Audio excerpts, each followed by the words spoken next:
La façon agressive, c'est qu'il y en a qui se disent, bon, ben, c'est le moment de s'inscrire pour une formation de pilote, parce qu'on espère que donc d'ici 2024, que le marché de l'aérien, le trafic aérien va reprendre de plus belle comme on l'avait laissé.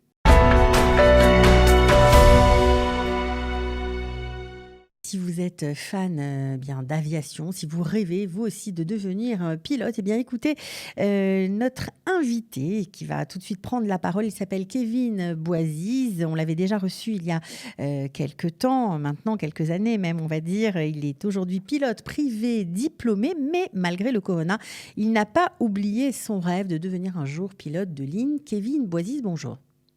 Bonjour.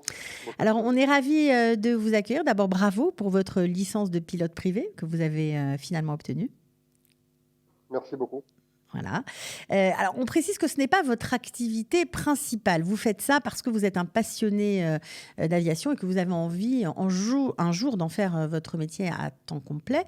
Mais ce n'est pas encore le cas. Non, c'est pas encore le cas. Je suis donc lié à l'activité touristique, on peut dire ça comme ça, puisque je travaille dans l'hôtellerie depuis déjà 4 ans. J'étais diplômé de l'école Vatel à Tel Aviv. Et donc, en dernière année de ma formation en hôtellerie, j'ai entrepris donc de reprendre mes études d'aviation que j'avais déjà commencé en France avant de faire mon ALIA. Et donc, j'ai fait mon école d'hôtellerie, mon Toa Rishon, on peut appeler ça comme ça. Et après, j'ai commencé donc en dernière année mon brevet de pilote que j'ai terminé il y a déjà 2 ans.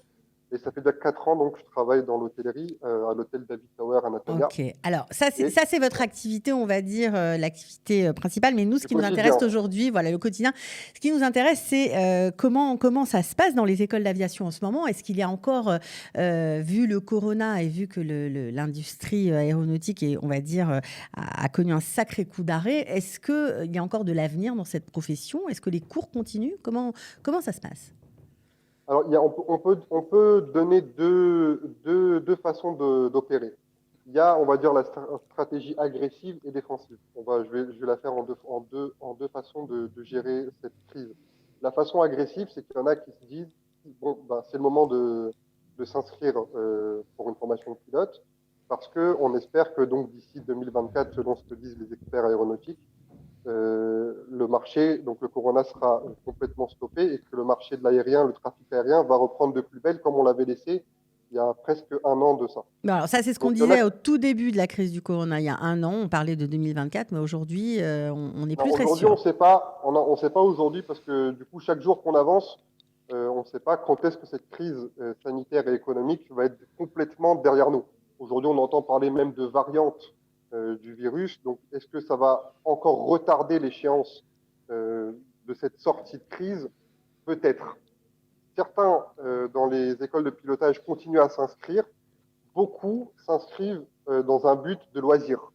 Ils ne continuent pas leur formation, continuent à s'inscrire à voler, à décrocher leur brevet de pilote, à Pour le voler pour le plaisir. plaisir et à attendre de voir exactement comment ça va se dérouler au niveau de l'avenir, au niveau de l'aérien et des recrutements. Alors, Maintenant, on comprend qu'aujourd'hui, on va dire les grandes compagnies aériennes ne recrutent plus de pilotes de ligne notamment. plus du tout. Aujourd'hui, on est en arrêt, on est en arrêt total. Il y a une restructuration dans les compagnies aériennes, même au niveau de la flotte. Quand je parle de la flotte, je parle des avions que les compagnies disposent.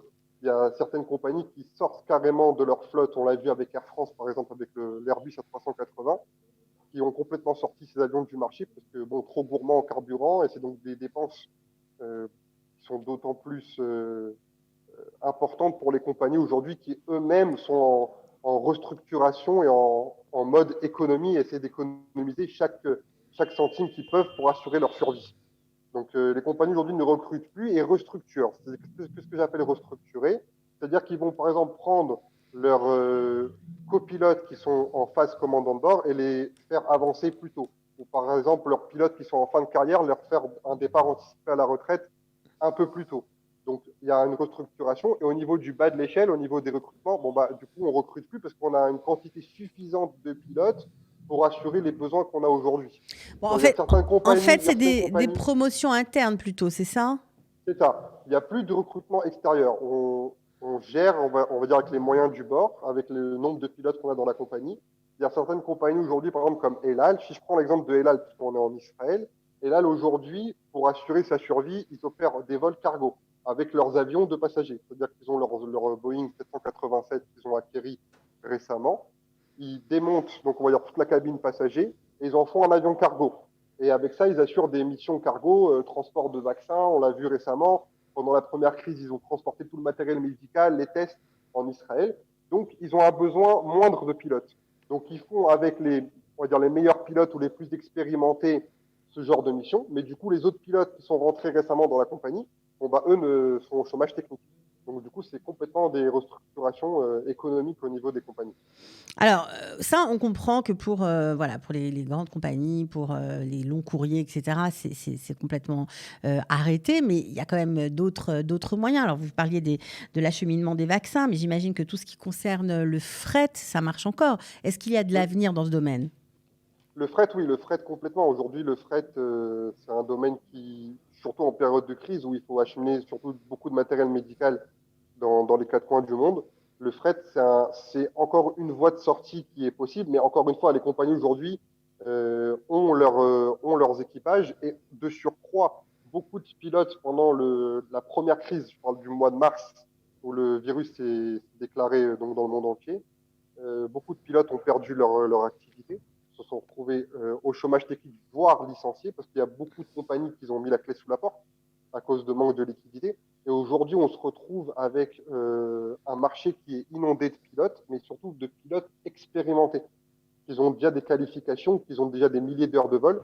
Et donc aujourd'hui, ce sont ces pilotes-là qui sont, on va dire, en priorité par rapport aux pilotes jeunes comme moi, qui donc en formation, ou aux pilotes qui viennent de sortir d'école, qui eux, on s'appelle ça des low timers en anglais, c'est-à-dire qu'ils ont très peu d'expérience de vol. Et donc aujourd'hui, pour ces pilotes-là, il va être très difficile, voire quasiment impossible de retrouver un emploi dans les prochaines années. Alors même pas en pilote d'ambulance ou en faisant de la formation, même pas là-dedans, ça marchera pas. Enfin, je veux dire, votre avenir est complètement bouché, c'est ça ce que vous êtes en train de nous dire? Le métier de pilote de ligne aujourd'hui, tel qu'on l'a connu par rapport à avant, où c'était donc le métier, un peu un métier d'élite, de rêve, il y a beaucoup de gens qui rêvaient de pouvoir avoir, on va dire, le plus beau bureau du monde. Aujourd'hui, c'est un secteur comme le secteur touristique, hein. Je parle Bien du sûr. point de vue du pilote, mais aussi je parle de mon point de vue en tant qu'hôtelier, parce que ça reste dans le même milieu, ça reste le tourisme. Ça fait presque sur un an que j'ai travaillé en fait que un mois et demi.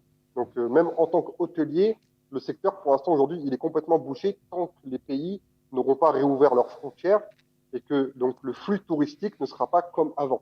Donc, ça Alors, aussi, sur ce juste point-là, pour ça, on a compris, mais par exemple, ce qui concerne, bah, voilà, je sais pas moi, les pilotes d'ambulance, on connaît pas très bien ce métier, j'en ai parlé, mais il n'y a pas d'avenir non plus professionnel là-dedans. C'est bah, simplement les si, gens qui sont déjà formés et pas les jeunes pilotes, quoi, en fait. encore une fois, dans ce type de domaine spécifique, soit pilote d'ambulance ou pilote de fret, le peu de demandes qu'il y aura, c'est-à-dire, par exemple, si une compagnie va ouvrir 4 places ou 5 places de pilotes au sein de sa société, il va avoir, je ne sais pas, peut-être au lieu de 50 CV sur la table du recruteur, il va avoir 2000 CV, dont des gens ultra expérimentés.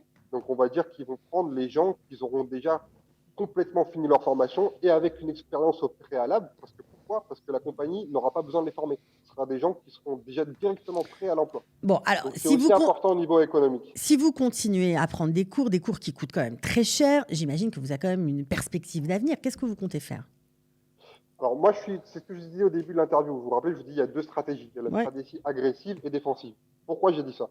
Parce qu'il y en a des amis à moi qui sont en formation, on va dire en Amérique ou en France, qui eux misent tout maintenant. Ils se disent, moi je continue, j'avance dans le même rythme, et puis je mise que dès que je sors sur le marché dans quelques années, on va dire en 2024 par exemple, eh ben, le marché de l'emploi repartira à la hausse et les compagnies vont recruter à tout va. Mais il y a une autre stratégie qui est la stratégie défensive. Moi, j'opte la stratégie défensive. C'est-à-dire que j'avance au fur et à mesure. On va dire j'avance entre les nuages. Je continue à voler une fois, deux fois par mois pour maintenir mes compétences, pour maintenir ma licence et pour rester dans la boucle. Mais je vole beaucoup sur un rythme qui est beaucoup moins fort et beaucoup moins effréné que quand j'étais en formation pouvez voler une fois par semaine. Parce que Alors, bon, bah, il on se faut quand même demande assurer ses arrières alors, et il assurer ses faut. arrières, oui, oui, Kevin, je suis d'accord avec vous, mais quand même, on se dit que vu le contexte, vu la conjoncture, peut-être qu'il y a un grand avenir à devenir pilote privé. Peut-être que les gens vont vouloir, enfin ceux qui ont les moyens, j'imagine, mais vont vouloir voyager par leurs propres moyens finalement et ne plus dépendre de personne. Est-ce que là, il y a un avenir? Il y aura peut-être un avenir dans l'aviation d'affaires. Il y aura peut-être un avenir dans l'aviation d'affaires. Encore une fois, aujourd'hui, le monde de l'aviation, c'est comme un grand point d'interrogation. Est-ce que demain, ça va repartir comme avant? Dans quelles conditions? Aujourd'hui, personne n'est réellement capable de vous dire, demain, tel jour, telle année, le trafic repartira. Maintenant, comme je vous ai dit, il y a beaucoup de pilotes de ligne aujourd'hui qui ne peuvent pas exercer leur métier donc, dans des avions de transport commercial, mais qui aujourd'hui se retournent vers l'instruction. C'est-à-dire qu'ils retournent postuler en aéroclub dans les écoles où moi j'apprends à piloter et qui aujourd'hui arrivent à décrocher un poste d'instructeur et qui leur permet aujourd'hui de un peu de survivre et tout en restant dans la boucle. C'est ça qui est important. Le but aujourd'hui C'est de pour rester un dans la boucle? pilote, rester dans la boucle, ne pas sortir de la boucle. Si on sort de la boucle, alors après on est un peu sur le banc de touche et dès que le match y reprend, bon bah ce sera un peu compliqué quoi de rechauffer et de repartir en vol.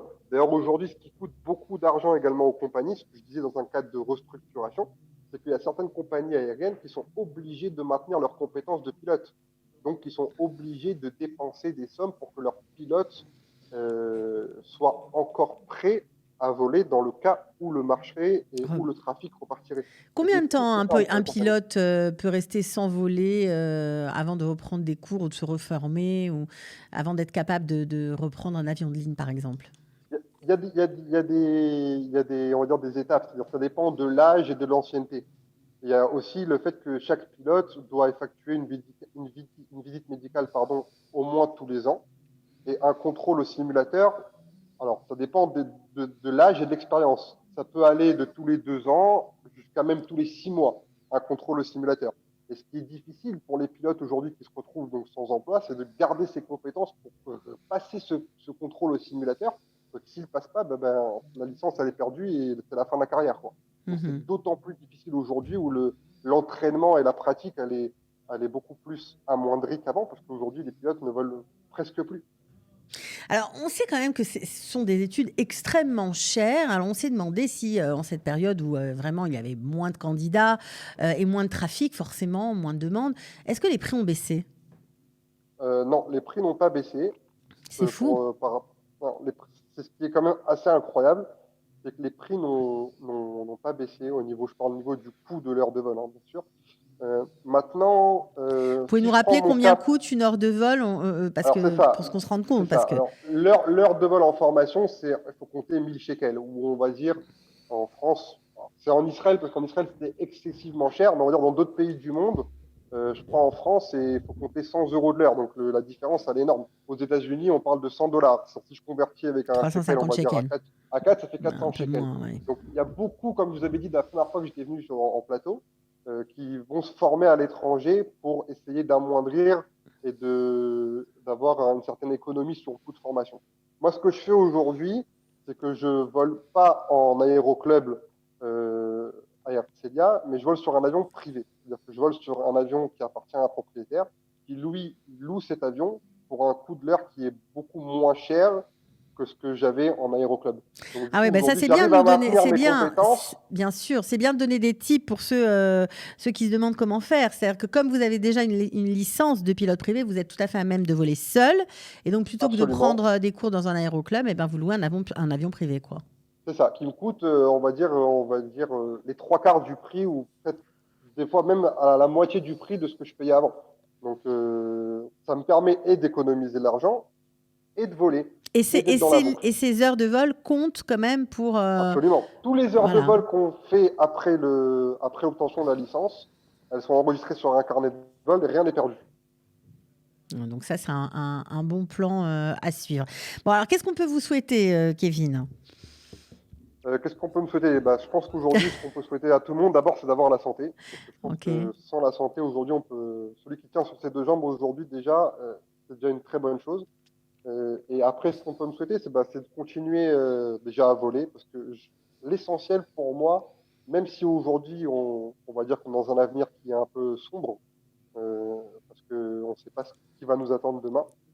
Mais ce qui est important aujourd'hui, c'est-à-dire que quand moi, aujourd'hui, je vais piloter, bah, je m'arrête simplement au fait que bon, bah, je monte dans mon avion et j'ai la chance de pouvoir piloter, même un petit avion, un petit Cessna.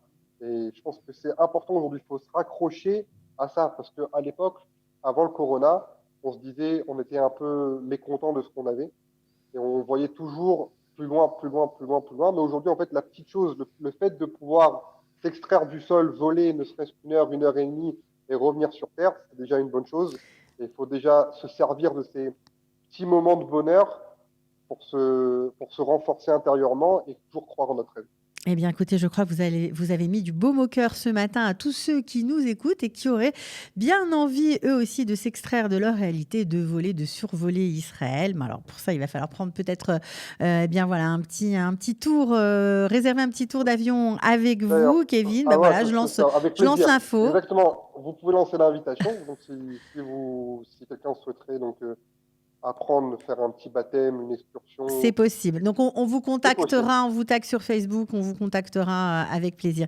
Merci beaucoup, Kevin Boisy. C'était À un très plaisir. bientôt, Bonne chance Cathy. pour la Merci suite. beaucoup. Et on se revoit, j'espère, donc, pour une prochaine interview, cette fois-ci dans de meilleurs augures. Voilà.